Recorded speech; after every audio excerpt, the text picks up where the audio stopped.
All right. Good morning, traders. Welcome to Price Plan Profit. It's Melissa, and it is Saturday morning, September 20th. I got started a couple hours later than what I typically do today.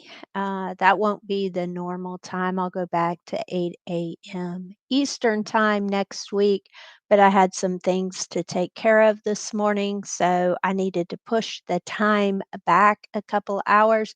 Hopefully, that helped the traders on the West Coast maybe get a couple extra hours of sleep. But I hope y'all had a great week trading last week. I did. When I was talking to you Saturday, I mentioned that more than likely my main focus would be on day trading unless we got a significant pullback where the S&P 500 came back into some key buy levels. That didn't happen. Last week was bullish in the market. We had contract rollover, so we had about a 50-point gap that was really just due to that contract rollover.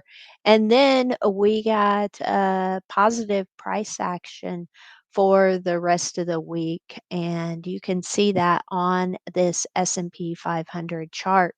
So we sat and consolidated for several weeks in the S&P from about the middle of August through the first week of September. And then the last 2 weeks have been bullish momentum to the upside, making new all time highs. That means my focus stays on looking for pullback buys bullish to the upside in strong names. You can see that we're definitely in a bullish trend on the S&P 500, have been for quite some time. Even the little bit of pullback we got here from the end of July through the first week of August. Since then, just stair stepping up. Again, this is that contract rollover gap there, but a couple of days of consolidation last week, and then we ended the week strong. This is all bullish. A pullback into this buy zone where we have this gap from the contract rollover. That is my focus zone for this week. I want to have an alert there on that buy zone. That also would bring us back at the bottom of this zone to the daily 21, which a lot of people watch for a reversion to the mean. So if we get a pullback this coming week, I will have an alert on my S&P 500 chart, and that tells me, hey, we finally got a pullback, and check out the names on your watch list that you are looking for swing trades to see where they're at in relationship to entry and buy zone. So let's get started. I watch koifin.com to watch for this to know where the strength in the market. And honestly, not much has changed from week to week. The strong names remain strong. You can highlight on each one of these just to look at the chart pattern. And you can see gold miners, gold. Look, it's definitely in an uptrend. It's outperforming everything else looking back over the last 3 months. Metals and mining is the same way. That chart looks the same. Uh, Home builders here. ITB. This chart looks a little different. So I don't have any focus on ITB because we are getting a pullback back down to August levels. That could turn around, of course, but it's just not showing the strength that gold miners or metals and mining is showing, or even that SMH is showing. SMH was pretty stagnant for several weeks, and over the last couple of weeks, it has taken off. So I do have a semiconductor name on the watch. I also am leaving Jets alone. It is pretty stuck in a tight range and just not something I'm focused on. So those are the top five looking back over the last 3 months. Now, if I look at the last month, metals and mining, gold miners, gold, they are all or both still up at the top. Then you have communications. You can see when I hover over it and you look at the graph, you can see it's definitely trending to the upside and looking good. Then OIH or oil services, it's pretty stuck. I'm not going to mess with anything related to oil as far as my swing trading goes. Here is semiconductors again. It looks good on a 1 month look back. KRE is regional banks, a lot to do with IWM. By looking at this graph, there's not a lot to look at, but IWM did make my list. Look at consumer discretionary. Consumer discretionary is an area of the market, if we continue to get rate cuts, could benefit.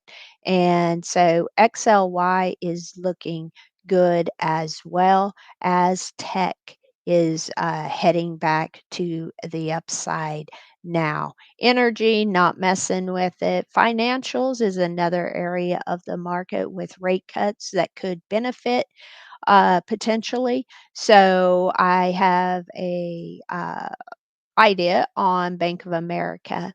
That's real estate. Real estate could also benefit with rate cuts, but that chart, just looking at the sector from a 1 month look back, looks like something I really don't want to mess with. Industrials is getting a little boost. This is another area of the market that could benefit from lower interest rates. So I will keep an eye on industrials there. And that about wraps it up for the monthly. Looking at the previous 5 days, you're going to see the same names on top that we saw before. And so, not a lot to look at here. Financials, industrials have moved their way up as expected after the rate cut, but otherwise, not a lot to change. So, all that to say that what was strong last week when I looked at CoiFin remains strong this week. All right.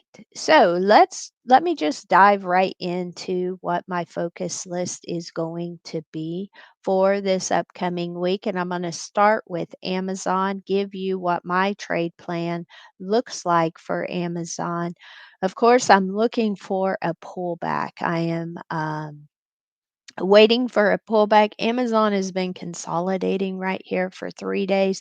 Came very close yesterday, and it definitely dipped down into a buy zone, my buy zone for next week. It did that on Wednesday and Thursday, and very close on Friday. So my buy zone for Amazon is 229.51, then an add at 227.63 and a stop below 225.82. That gives me a risk of about $3.75. And my first trim is up here at about $5.50. So over a 1-to-1 risk to reward there. And then my target is 238.85 by 242.52.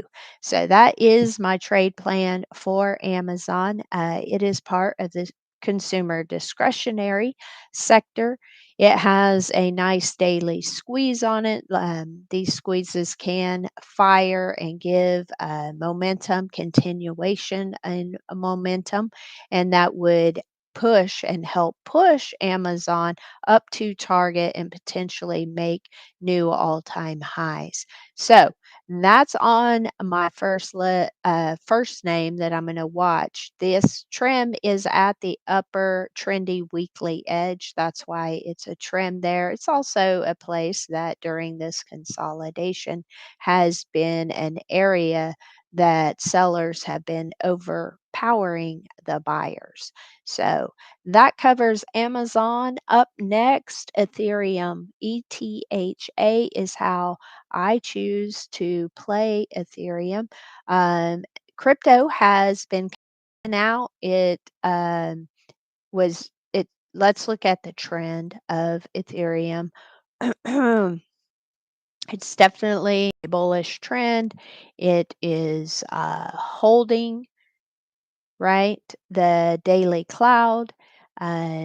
Prices were making higher highs. Right now, we're consolidating, nothing more than that. But before this consolidation phase, after we made the new all time high, we were making higher highs and higher lows. So, in a consolidation phase before a breakout, I'm looking to buy a dip down at the lower edge of the chop. And the lower edge of the chop on Ethereum is down here where we have this big imbalance candle. A word of caution, and I am very aware of this, is that this level was tested several times back at the beginning of September. So this is not a fresh zone. But my risk here is about $1.50. And my reward, my initial reward would be about $2.50. So my plan would be to buy the dip down here at or around 32.26 with a stop below 30.70 and trimming at 34.81, 35.63, and finally the all-time high 36.80. So that's what my trade plan for Ethereum will be. I'm going to move this alert up. That way, if price gets there, I will be alerted. All right. Up next, I have gold. Obviously, gold's on a tear, making new all time highs, looking great. And give me 1 second. My phone is blowing up, and it's my son.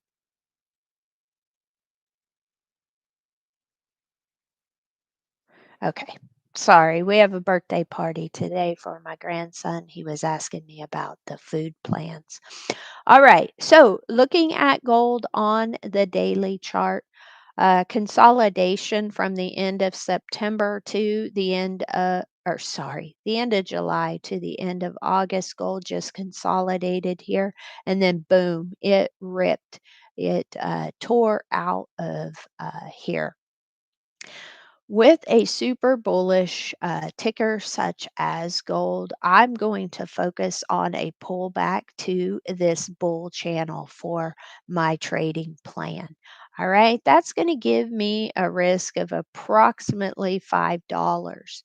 Now, as far as reward goes, that's going to be up here near 340, which is about $7 to the first target. So that's better than a one for one risk to reward. As far as extension targets go, if I'm planning on trading gold and say that I want to trade it out to the end of the month, all right, to the end of September. That is only 10 days from today. So just a couple of weeks as far as time in the trade.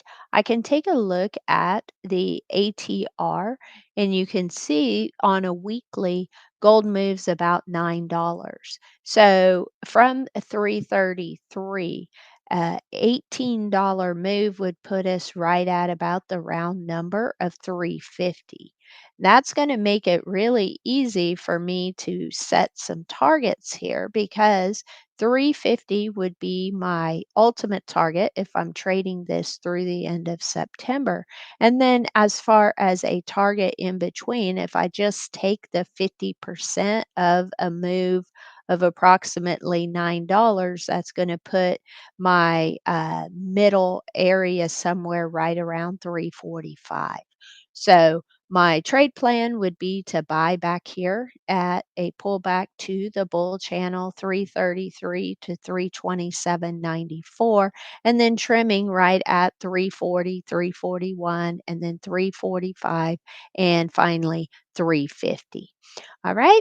So that's what my trade plan for gold will look like. I want an alert on my chart so that I am alerted for the potential pullback.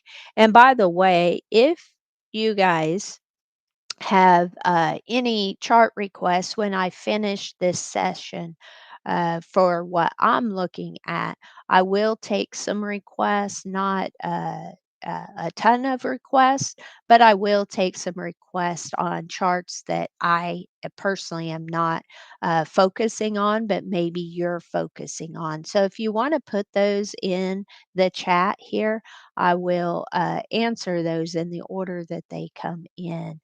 Up next on my watch list for this week is hymns. I chose hymns because it has a pretty clear trade plan. I've got a nice imbalance candle back down here at $50.40 by 46.86. Now, I've got EMAs in this area, the 50 EMA and the 21. These are not positively stacked, so it's not super bullish because we don't have positive stacked EMAs on the daily chart. But I do have a target up here of 63.35 to 70.43 that price has not been back to since the end of July. There's pretty much blue skies between 58 dollars and 12 cents and this 63.35. So with a big nice momentum move, we could see a big jump on hymns. Now I'm not buying up here right at resistance. Okay, I would need the pullback. This gives me a risk of about $3.50. And my reward is about $8. That is a good risk to reward here, but I would trim right at about 53 to $54 because I have a trendy edge there. So again, the risk would be about 3.50, and then the first reward would be about 3.50 as well. But up and above here is where I'm really anticipating price to potentially go over the next couple of weeks if the market stay remains bullish and if HIMS remains bullish as well. So that's another trade idea. I will go ahead and put an alert here just above my buy zone. All right. Up next, after hymns, I am looking to at IWM. Small caps, another uh, area of the market that will benefit from lower interest rates. And IWM had a great gap up here last week. And then this week that we just finished, we got about a 50% pullback of that previous week's candle. Now, in order for me to get filled on this trade on IWM, I would have to see a pullback into next week. I've got not only a candlestick structure here, but I have trendy edges and I have the daily 21 all lining up between 238.89 and 236.24.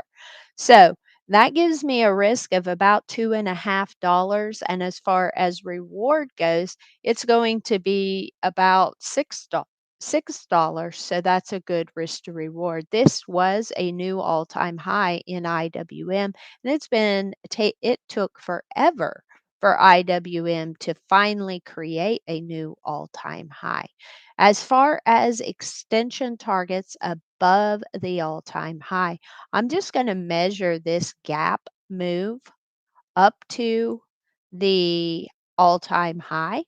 And I'm not, again, I'm not looking for home runs here right off of the bat, but I'm looking for key psychological levels, which would be that 250 mark.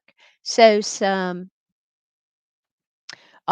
further upside targets for me would be 248 and 250 above there.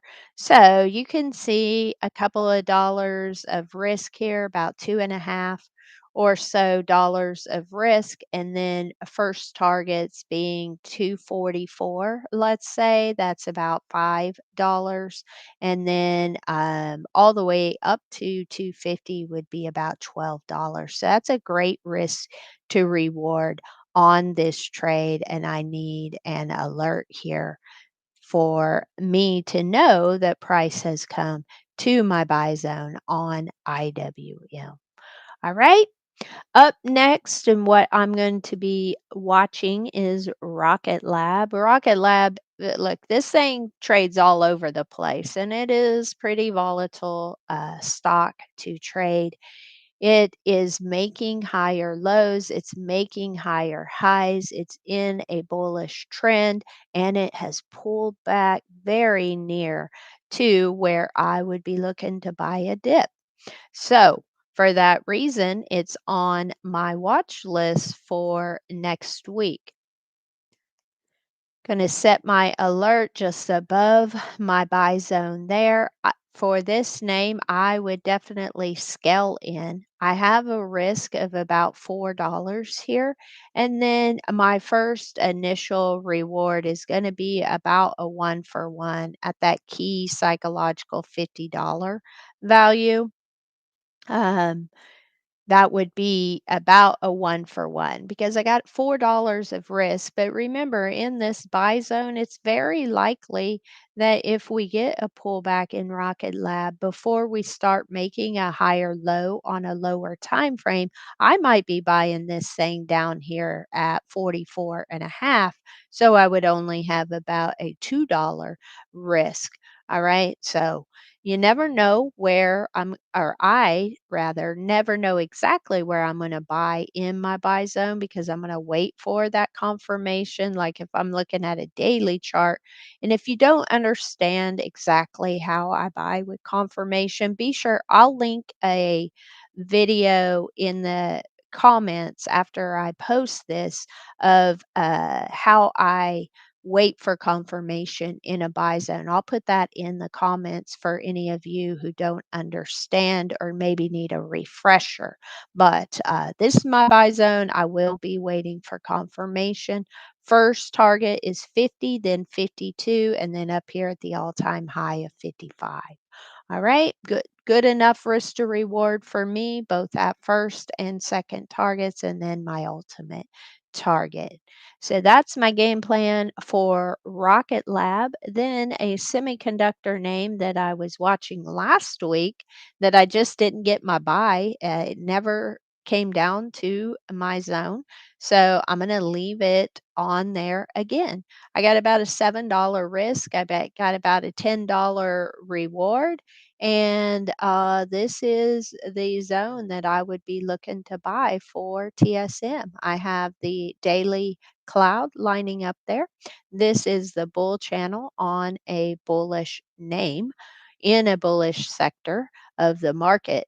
I got about $6.75 of risk and about $10 of reward as far as extension targets above here. If we take out that all-time high, I can run from the bottom of the bull channel to the current all-time high and 275 psychological level in between the 236 and 38.2 extension. Then I'm going to put it on that 618 and then finally on a 100% extension. And that's how I'm going to find my extension targets above to give me a second, third, or fourth target. All right. So that covers a TSM and the play that I'm looking for. Let me make sure and create my alert. You can see all of these names. I would need a pullback in the market. Same thing with last week. I only started one new swing trade because only one of the names that I had on my watch list, only one of those triggered an entry. So if this week is the same, it's not a big deal to me. I just focus on my day trading in the meantime until the swing trades come back to my buy zones. I'm not going to chase, I'm not going to FOMO. I am going to stay focused on waiting for things to come back to my buy zone. I'm going to stay focused on, in the meantime, day trading. All right. This week will be exactly the same as last week. If nothing comes back to my buy zones, you're not going to see me throwing a bunch of trades on that I didn't plan for ahead of time. All right. I mentioned that I have a financial name that I'm looking to trade out to December's expiration, and that is Bank of America. I like swing trade Bank of America. It's affordable for my account size, and it's pretty. It acts well. It behaves well for the most part. So initially, right, on this weekly chart last week or the week that we just finished created inside and up candlestick structure. So on the weekly chart, 50.85 by 48.88 is the immediate buy zone.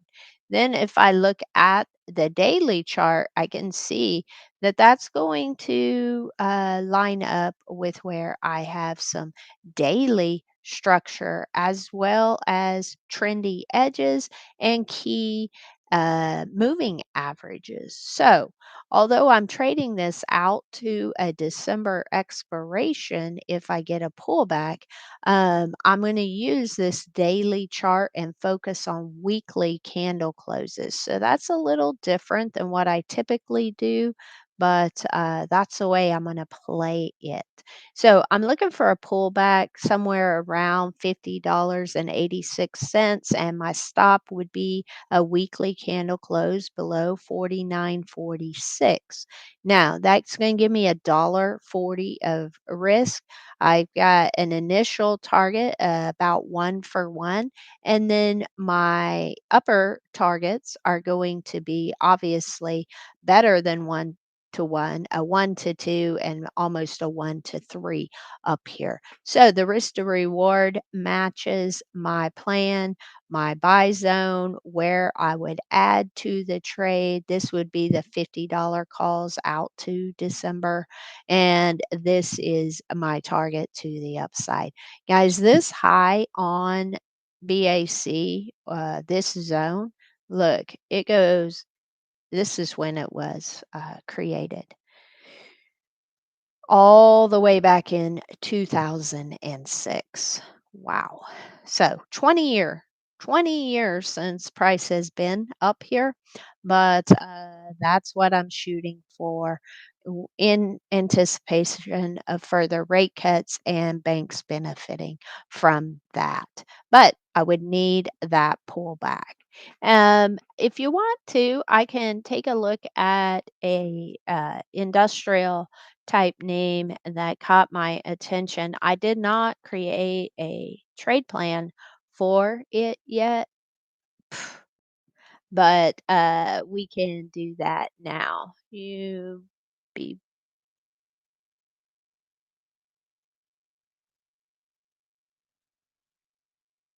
What is Uber's UBBR? Uber. UBB. What in the heck? Y'all know what Uber's ticker is? Why can I not remember Uber's? Oh, it's probably right here. Yes. Sorry. Brain fart there. All right. Let's take a look at Uber. This industrial name. Oh, beautiful. Wow. Yeah. I must have created a plan for this thing for someone recently, but what a beautiful pullback into a buy zone, and up she went. The play would be if you get another opportunity in this buy zone to load up again, that would be the play on Uber. It worked out great. Here's where the buy zone was created, and up she went. So very nice move. I'm not chasing it up here for darn sure. I would need a pullback here, and that'd be about $2.50 of risk, and then reward would be about 3.5 to $5 reward. Upside, further upside targets, and I'm not sure, is that all time high? Yes, it is on Uber. So we would run extension targets basically of the move that drove price to make that all time high, and get some extension targets up here. So I'm just going to go halfway in between, and then 105 is psychological value right at about the 1618 extension, and then that 100% of the recent rally remove. And that's how I would chart out a plan for Uber. All right. So those are the names that I am going to focus on for the upcoming week. I have alerts set. Ooh, nice squeeze on Uber. I have alerts set. So if those alerts go off, I will be looking for confirmation in the buy zone. And then I will put on new swing trades. If none of those things set up next week, then I will be happy with the more losses that I make day trading. All right. Anyone have any chart requests that you want me to map out as a potential trade plan before I hop off of here? I'll give you a second to put them in the chat if there's something in particular you would like to see me chart. Um, if not, then I'll wrap this thing up because I have plenty I could be doing today to prepare for this birthday party, including getting some chicken on the smoker.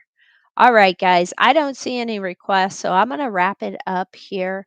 I've given you my analysis. I don't like to speculate what I think the market is going to do because the market doesn't care what I think it's going to do.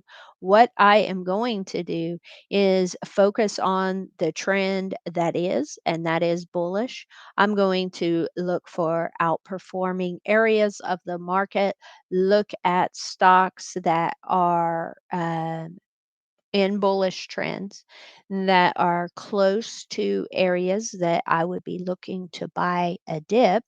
And then I will execute those trades if the price pulls back to my entry point. And what the market does is really, or what I think the market is going to do is really irrelevant. Price action, right, is how I trade. And so price first. And then make sure you always have a plan, and then profits after all of that. So, thanks for joining me. Thank you for your continued support. If you haven't already, be sure and hit the like button on this video so that YouTube will push it out to more traders, maybe looking for some great actionable plans. And like I said, I will put a link to the video where I talk about how I wait for confirmation in a buy zone. And I use that for my day trading, and I use it for swing trading. So be sure and check out that video as well. I look forward to seeing you and trading with you next week. If you're not a member of the Trendy Trading Room or the SPX Room at Simpler Trading, be sure and join Trendy John and myself as we trade and educate live every day. All right. Y'all have a wonderful weekend, and I'll see you in the next video.